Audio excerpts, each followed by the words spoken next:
how the acid and base they reacts with each other and they neutralize the effect of each other. We'll discuss what are the applications of the neutralization reaction in the daily life, and we'll discuss various home remedies they are generally used in day-to-day life.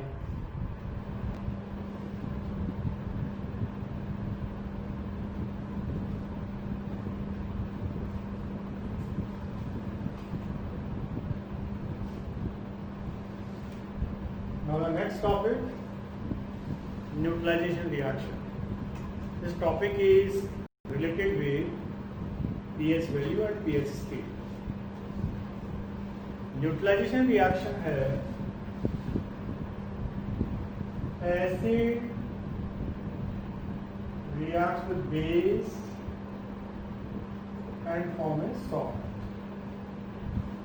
ये एक neutralisation reaction है। Acid और base एक दूसरे के effect को neutralise करते हैं। For example, we are taking the acidity HCl in aqueous form. This reacts with these NaOH. This is also in aqueous form. This acid will dissociate into H plus ions and Cl minus ions, and this base will dissociate into Na plus and OH minus ions. तो इसके plus ions है, इसके minus ions के साथ combine कर देंगे तो salt बन गया है NaCl प्लस वाटर। ये आपका एक न्यूट्रलाइजेशन रिएक्शन है और NaCl एक normal salt. This is a neutralisation reaction. We discuss the application of the neutralization reaction in daily life. Application of neutralization reaction in daily life. जैसे if you have a bee sting or the end sting. Sting का मतलब है डंक मारना, कि आपको चींटी काट देती है या मधुमक्खी डंक मारती है तो हमें वहाँ पे पेन होने लगता है, वहाँ पे जलन होने लगती है, वहाँ पे इरिटेशन होने लगता है, बिकॉज वो हमारी स्किन के अंदर एसिड को इंजेक्ट कर देती है। एक्चुअली हमारा जो बॉडी पीएच रेंज है, बॉडी पीएच रेंज है हमारा, वो है 7 से 8 के बीच में। अगर पीएच वैल्यू 7 से 8 के बीच में रहेगी तो विल फील कंफर्टेबल, हम कंफर्ट महसूस करेंगे।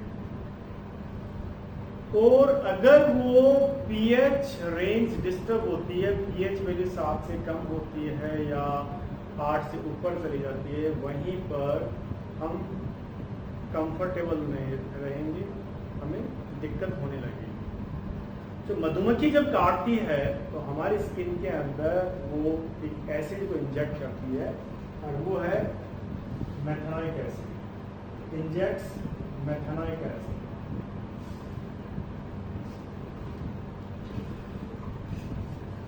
और मेथेनोइक एसिड है वो क्या करेगी कि हमारी स्किन के अंदर जो पीएच होगा वो 7 से नीचा करेगी। 7 से नीचा करते ही हमें दर्द होने लगेगा, पेन होने लगेगा, वहाँ पे रेडनिंग होगी, स्वेलिंग होगी। तो फिर इसकी होम रेमेडी है, इसकी होम रेमेडी है रब विद बेसिक सब्सटेंस, रब with basic substance like toothpaste। वहां पर टूथपेस्ट लगा, टूथपेस्ट है वो बेसिक होता है। नीम की पत्तियां हैं उनको बांट के वो लगा दो, बबूल की पत्तियां लगा दो, कुछ भी बेसिक सब्सटेंस है वहां पर रब करो। Because acid reacts with base and the salt is formed, we get a relief. जैसे ही pH वैल्यू है 7 से 8 के बीच में आ जाएगी, हमें कंफर्ट होने लगेगा. Now if we have yellow wasp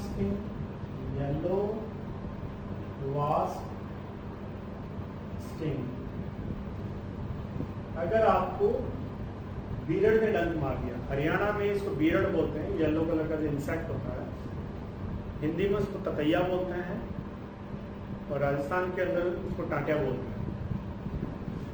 तो जैसे बीरड काटता है, लोग क्या करते हैं, चाकू लेते हैं, लोहे का वहां पर रगड़ना शुरू कर देते हैं. अब ये प्रचलन है, किसी ने बोल दिया होगा और दुनिया उसको फॉलो कर दी. इसका साइंटिफिक एस्पेक्ट कुछ और है. अगर ततैया काट देता है, येलो वास्प स्टिंग होता है, तो वहां पे चाकू रगड़ना ही नहीं चाहिए, क्योंकि ततैया जब काटता है, बीरड काटता है, तो वहां पर वो हमारी स्किन के अंदर एक बेसिक सब्सटेंस को इंजेक्ट करता है, वो पीएच वैल्यू को 8 से ऊपर ले जाता है. चाकू है, मान लो लोहे का है, तो उसके ऊपर रस्ट होगा या उसके ऊपर कोई भी ऑक्साइड होगा, तो ऑक्साइड जो होगा वो मेटालिक ऑक्साइड होगा और वो बेसिक होगा. उस बेसिक सब्सटेंस एंटर कर चुका है और आप वहां पे बेसिक सब्सटेंस को अगर रब करेंगे तो आपको इरिटेशन ज्यादा होगी, उसकी दिक्कत और हो जाएगी, वहां पे स्वेलिंग बढ़ जाएगी. हमें वहां पर इसकी होम रेमेडी है कि कुछ एसिडिक सब्सटेंस लगाना चाहिए.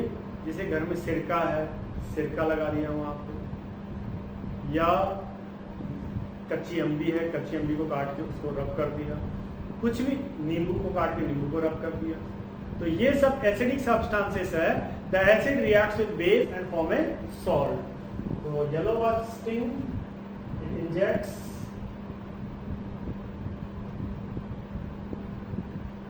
Basic substance.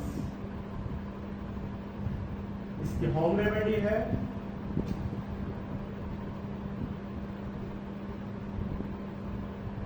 rub with some acidic substance like vinegar है, raw mango है, etc. कुछ भी acidic substance लगाओ, the acid reacts with base and salt is formed, we get a relief. हम डेली ब्रश करते हैं, टूथपेस्ट करते हैं, कुछ लोग नीम का दातुन करते हैं, कुछ लोग बबूल का दातुन करते हैं. तो why we do it? Brushing of teeth, brushing of teeth.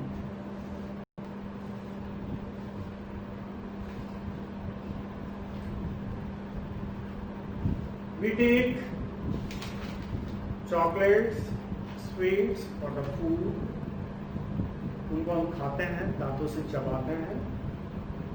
Some food particles are trapped in the buccal cavity. अब कुछ लोगों की आदत है कि जल्दी से खाना खाया और हल्का सा हैंड वॉश किया, ये साफ लिया क्लीन. अरे भाई, पुराने जमाने में लोग हैं, कुल्ला फकल्ला करते थे, वो ठीक था कि लोग खाना खा के अच्छे से बकल कैविटी को क्लीन करते थे, वो अच्छी हैबिट थी. वो लोग नीम का दातुन करते थे, कभी उनको कभी डेंटल प्रॉब्लम नहीं हुआ. डेंटल प्रॉब्लम किनको हुआ? जो ने ज़्यादा स्टाइल ज़्यादा हुई, रेस्टोरेंट पे खाना खाया, हल्का सा हाथ आया, ये कर लिया, ठीक है. The food particles are trapped in the buccal cavity by the bacterial action. The acids are form. जब एसिड्स बनेंगे तो हमारे मुंह के अंदर खट्टी खट्टी स्मेल आने लगेगी. हम टूथपेस्ट करते हैं, the toothpaste contains a basic substance, the base reacts with acid and the salt is form. और हमारे बकल कैविटी के अंदर जो पीएच वैल्यू है 7 मेंटेन होती है. We have a fresh breath. तो इसीलिए लोग नीम का दातुन करते हैं। नीम का दातुन है वो बेसिक सब्सटेंस है, बबूल का दातुन है वो भी एक बेसिक सब्सटेंस है। अब कुछ बच्चों की आदत होती है कि स्कूल के अंदर बर्थडे हर बच्चा सेलिब्रेट करेगा, टॉफी खूब खाएंगे, चॉकलेट खूब खाएंगे, नींद बहुत अच्छी लगती है उनको। मम्मी पापा सुबह सुबह बच्चे को उठा के थक जाते हैं, लेकिन स्कूल के 15 मिनट पहले उठेंगे, उठे जल्दी से मुंह धोया और स्कूल चले गए, ब्रश संडे को करेंगे। 7 दिन के गैप पर एसिड फॉर्मेशन बढ़ता जाएगा, it leads to tooth corrosion. कुछ लोग तो ऐसे हैं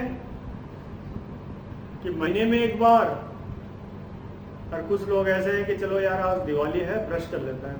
वो बैठेंगे दोपहर को 11 बजे 1 बजे तक दांतों को रगड़ते रहेंगे कि आज दांतों को ऊपर की जो लेयर बन गई है सारी छील के उतारनी। तो अगर हम डेली ब्रश नहीं करते हैं तो it leads to tooth corrosion. Tooth corrosion actually क्या है? What is actually tooth corrosion? हमारे दांतों का जो अपर शाइनिंग सब्सटेंस है यह है tooth enamel. This is tooth enamel, and this tooth enamel is made up of calcium phosphate. This is made up of calcium phosphate. It is made up of calcium phosphate, and calcium phosphate, it is the hardest substance present in the body. This is the hardest substance present in our body. अगर हम regular brush नहीं करते हैं और pH value decrease होते होते अगर 5.5 से नीचा चला जाता है, then tooth corrosion starts. So tooth corrosion it starts below pH 5.5. Below pH 5.5, the tooth corrosion starts. Tooth corrosion से बचने के लिए we should have the brushing of the teeth with the help of toothpaste. कहते हैं ना Pepsodent 24 hours कीटाणुओं से लड़ता रहे और दांतों की रक्षा करे, क्योंकि उसके अंदर जो बेस है वो ज़्यादा है, ताकि वो बकल कैविटी के अंदर उसकी दांतों पे लेयर बन जाएगी बेस की, और वो 24 आवर्स तक आपके बकल कैविटी के अंदर अपना इफेक्ट बनाए रखेगा। लेकिन मेरी एडवाइस ये है कि बहुत ज़्यादा स्ट्रॉन्ग बेस भी नहीं होना चाहिए। Better to have the brushing for the 2 times. There is a case of stomach acidity. Case of stomach acidity. Stomach acidity है वो क्या है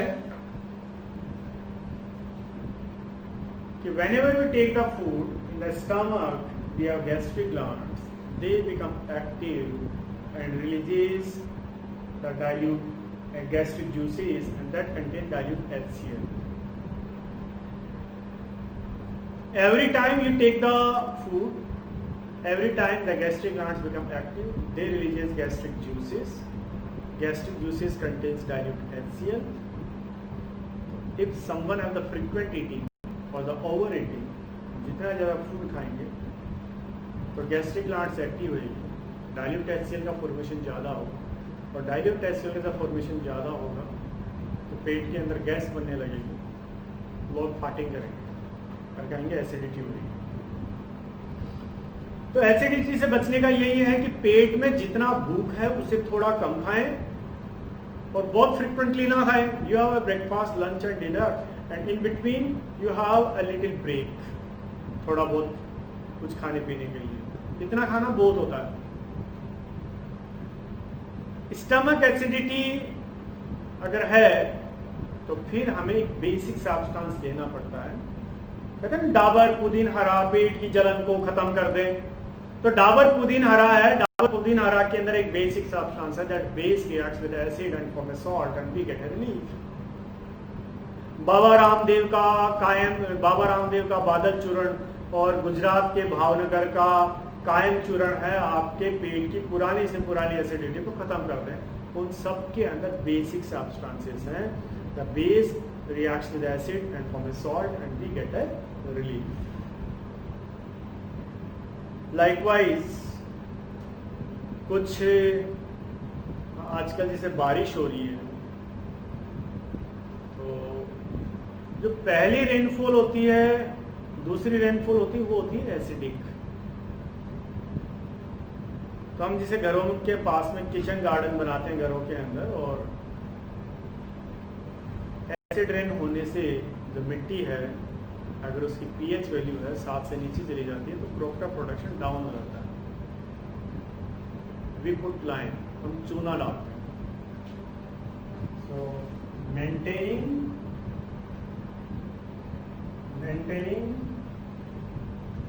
pH of backyard.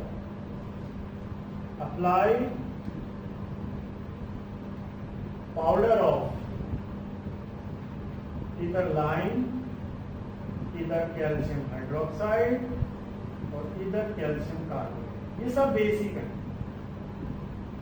ये सब बेसिक सब्सटेंसेस। पानी के अंदर जैसे बारिश होगी, this basis they reacts with acid and form a salt, और मिट्टी का जो पीएच होगा उसको सेट कर देंगे। एक बड़ा ही इंटरेस्टिंग एग्जांपल है कि जंगल के अंदर 2 प्लांट उगते हैं। एक होता है मेटल प्लांट, एक प्लांट होता है dog plant. Metal plant acidic substance release करता है, dog plant basic substance release करता है, और दोनों नेचर में पास में होते हैं। ये प्रकृति की सुंदरता है। तो अगर आप जंगल में चल रहे हैं और गलती से मेटल प्लांट की लीव्स है आपकी स्किन को टच करती है तो वहाँ पर वो मेथेनिक एसिड को इंजेक्ट कर देती है, और मेथेनिक एसिड को इंजेक्ट करती है तो जो पीएच होगा वो 7 से नीचे जाएगा, और पीएच जैसे 7 से नीचे जाएगा तो हमें वहाँ पे इरिटेशन होने लगेगा। Nature have its own remedy. उसी के पास में डॉग प्लांट उगता है, डॉग प्लांट की जो लीव्स है वो बेसिक है, उसको लिया और रब कर दिया, you will get a relief by the neutralization reaction.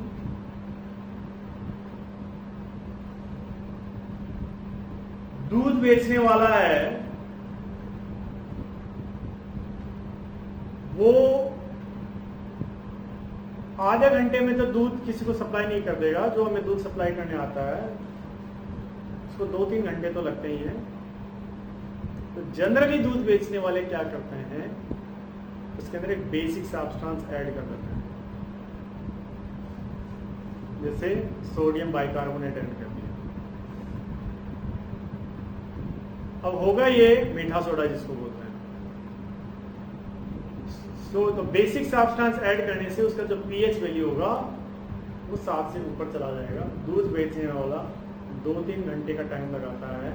तो अगर मान लो बैक्टीरियल एक्शन होता है गर्मी के अंदर तो डिक्रीज होते होते लगभग 6 तक आएगा, तब तक दूध हमारा खराब नहीं होगा। इसलिए दूध बेचने वाले हैं दूध के अंदर थोड़ा सा बेसिक सब्सटेंस ऐड करते हैं। लेकिन हम ड्रम वाले से जो दूध लेते हैं उसकी दही बनाते हैं तो it take a long time to set as a curd, because curd formation होती है बिलो द पीएच 7, और दूध बेचने वाले ने उसने के अंदर बेसिक सब्सटेंस ऐड कर दिया है तो पीएच वैल्यू 7 से ऊपर चली जाएगी। तो पहले उसको पीएच वैल्यू को डिक्रीज होते होते 7 आएगा, फिर 7 से 6 जाएगा, 6 से 5 जाएगा, तब जाके कर्ड फॉर्मेशन आपकी स्टार्ट हुई। इसीलिए कहते हैं कि जो हम मिल्क मैन से दूध लेते हैं it take a long time to set as a curd. गाँव के अंदर हम एनिमल्स रखते हैं, गाय भैंस रखते हैं, उस दूध को निकाल के गाँव में दही बनाते हैं उसकी बहुत अच्छी तो दही बनती है और उसकी एक महक आती है। क्यों? क्योंकि उसके अंदर वो सब कुछ नेचुरल है, उसके अंदर कोई उसके अंदर बेसिक सब्सटेंस ऐड नहीं किया हुआ। So my dear students, this is all about the pH value and neutralization reaction.